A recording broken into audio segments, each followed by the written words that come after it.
বর্ষা মৌসুম এবং দেশে মৌসুমী বায়ু সক্রিয় ও বঙ্গোপসাগরে প্রবল অবস্থার কারণে বৃষ্টি বেড়েছে। এই অবস্থায় দেশের সমুদ্র বন্দরগুলোকে ৩ নম্বর স্থানীয় সতর্ক সংকেত দেখাতে বলেছে আবহাওয়া অফিস।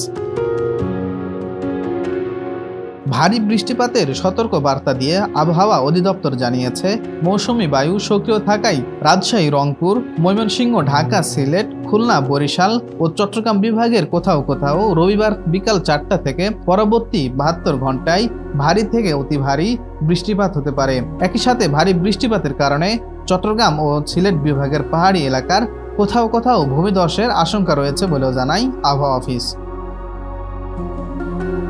রবিবার পৃথক বিজ্ঞপ্তিতে আবহাওয়া অধিদপ্তর জানায়, উত্তর বঙ্গোপসাগর এবং তৎসংলগ্ন বাংলাদেশের উপকূলীয় এলাকায় দক্ষিণ পশ্চিম মৌসুমী বায়ু প্রবল অবস্থায় রয়েছে। এর প্রভাবে উত্তর বঙ্গোপসাগর এলাকায় গভীর সঞ্চালনশীল মেঘমালা তৈরি অব্যাহত ও বায়ুচাপের তারতম্যের আধিক্য বিরাজ করছে। উত্তর বঙ্গোপসাগর, বাংলাদেশের উপকূলীয় এলাকা এবং সমুদ্র বন্দর সমূহের উপর দিয়ে দমকা অথবা ঝড়ো হাওয়া বয়ে যেতে পারে। এ অবস্থায় চট্টগ্রাম, কক্সবাজার, মোংলা ও পায়রা সমুদ্র বন্দর সমূহকে ৩ নম্বর স্থানীয় সতর্ক সংকেত দেখিয়ে যেতে বলা হয়েছে। পাশাপাশি উত্তর বঙ্গোপসাগরে অবস্থানরত মাছ ধরার নৌকা ও ট্রলার সমূহকে পরবর্তী নির্দেশ না দেওয়া পর্যন্ত উপকূলের কাছাকাছি থেকে সাবধানে চলাচল করতে বলা হয়েছে।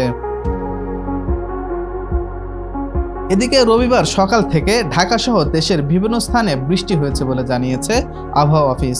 এই বৃষ্টি টানা ৩ দিন অব্যাহত থাকতে পারে বলে জানিয়েছে সংস্থাটি। মোফাজ্জল বিদ্যুৎ, নিউজ নাও 24।